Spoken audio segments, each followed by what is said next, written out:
United Airlines Boeing 777 headed towards the ocean just seconds after takeoff from Hawaii Airport. Pilots of the aeroplane were so confused as to what was happening to the plane. All 271 passengers on the plane, along with the cabin crews and pilots, are on deep dive into the water. Will they be able to pull their massive plane out of its tragic dive, or is it too late for them? Let's find out what is going to happen to the plane. This is a story of confusion, distraction, and flying with poor weather conditions. It's all about what can happen when your expectations don't meet reality. This is the story of United Airlines Flight 1722. On the afternoon of December 18, 2022, United Airlines Boeing 777 is getting ready for its 5-hour journey along with 271 passengers and 10 crew members at Maui's Kahului Airport in Hawaii to San Francisco across the blue Pacific Ocean. The weather was so bad that afternoon. As the first officer was carrying out his external inspection of the aircraft, he received a text message from one of his friends saying that another aircraft on its way to Honolulu had declared an emergency after facing turbulence. The pilots had temporarily lost control of their aircraft. When that plane finally landed, 20 passengers were taken to hospital, in which 11 of them were in serious condition. Thus, the pilots knew that things were a little out of their hands. The captain of Flight 1722 had been with United Airlines for years. Now, at the age of 55, he has established almost 20,000 flying hours. He had served a few years as a captain on United's short-haul Airbus fleet, and now, this switch from Airbus to Boeing will end up being an important role in the events which we will see. The first officer was new to United Airlines and also to the 777 aircraft. He had just earned 120 hours on this aircraft, and just over 5,000 hours on all planes in total. Before joining United Airlines, he had been with Hawaiian Airlines and was familiar with the weather around Hawaiian Islands. This day was particularly rough that afternoon. However, the 271 passengers settled in for the 5-hour journey to San Francisco, and Flight 1722 pushed back from the gate at Maui. United Airlines and the Boeing 777 both had excellent safety records. The passengers had no idea that just moments after takeoff things would start to go very wrong in the cockpit. As the captain taxied to runway 022 at Maui, he and the first officer discussed the weather. The real danger on this day was not the rain but the wind, more specifically wind shear. Wind shear is a dangerous weather phenomenon whereby the wind rapidly changes its speed or direction over a short distance, and it is so dangerous to the aircraft. The captain briefed the first officer on the wind shear escape maneuver, which involved pushing the engines to maximum thrust and pulling the plane's nose to 15 degrees above the horizon. Just carrying out briefings, as well as the captain decided to extend the flaps to 20 degrees for the takeoff. Generally, 777 pilots use flap 15 for takeoff. But on this day, the flaps 20 would give the plane an extra margin of safety and allow it to fly more slowly.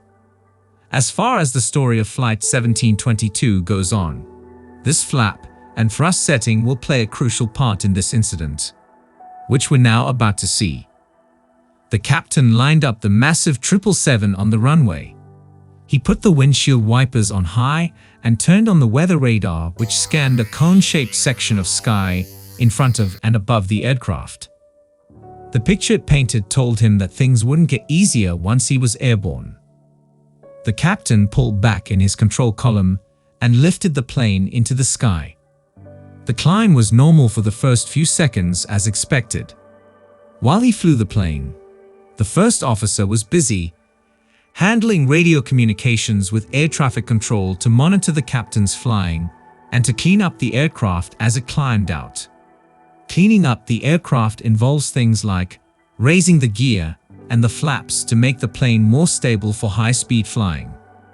As the plane reached about 1,000 feet, the captain lowered the nose slightly down to accelerate the aircraft.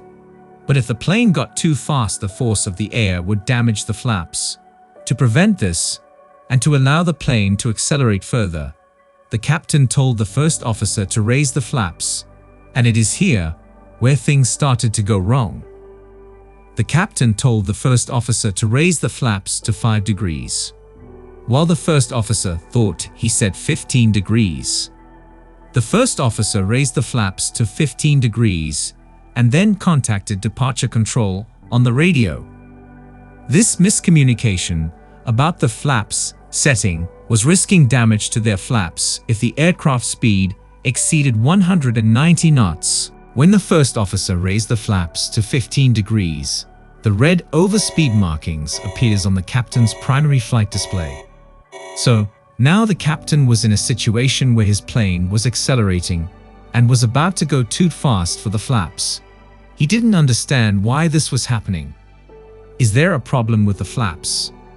The captain's confusion was growing. The plane had started to exceed the safe speed limit for the flaps. The captain quickly checked the flap indicator on his central display and saw that they were not set at 5 degrees. He immediately told the first officer to change the flaps to 5 degrees, which he then did, but this didn't solve the problem. In reality, their 777 was on a rapid descent, and this is due to a small detail I mentioned at the beginning of this video, which may not be such a small detail after all. The captain of Flight 1722 had been flying Airbus aircraft for United Airlines for a few years before switching to the Boeing 777, but here a big difference between Boeing and Airbus aircraft is in how they accept pitch inputs from the pilots. On an Airbus plane, when a pilot wants to reduce the pitch attitude from 10 degrees to 5 degrees nose up, they simply push their side stick forwards until the plane is at 5 degrees pitch and then return the side stick to neutral position. The plane will then maintain that pitch attitude by itself. This is the reason that Airbus aircraft are said to be pitch stable, but Boeing aircraft like the 777 are not pitch stable. They do not automatically maintain the pitch attitude set by the pilots. As a result, for Flight 1722, the captain always focused on easing his control column towards, but then to the neutral position. In an Airbus, this would be no problem, as the plane would maintain the pitch, but in the Boeing 777, this more neutral control input allowed the plane's nose to lower and lower. On the other side, the first officer only saw the plane's nose dropping, but he was confused, as the overspeed warning was still sounding. But what about the captain? Why did the captain appear to be lowering the plane's nose down and putting it into a dive? The first officer was thinking. The plane was now more than 20 knots faster than it should have been going, and the flaps were at serious risk of being damaged. The nose got lower and lower, and the planes descend faster than ever. The captain ordered the first officer to retract the flaps further to 1 degree. The first officer retracted the flaps to 1 degree, but the warning continued. He was truly confused. What was the captain doing with the plane? Why was he overspeeding it? Was the storm causing the plane to behave in this way? Or where is his instrument wrong? As the plane was now in a dramatic nose-down position and more than 10 degrees below the horizon and descending at a terrific rate of 8,000 feet per minute. At this rate of descent, the plane is gonna jump into the ocean in less than 10 seconds. The both pilots' horror were now face to face as the aircraft is descending with a speed of more than 550 kilometers per hour towards the Pacific Ocean.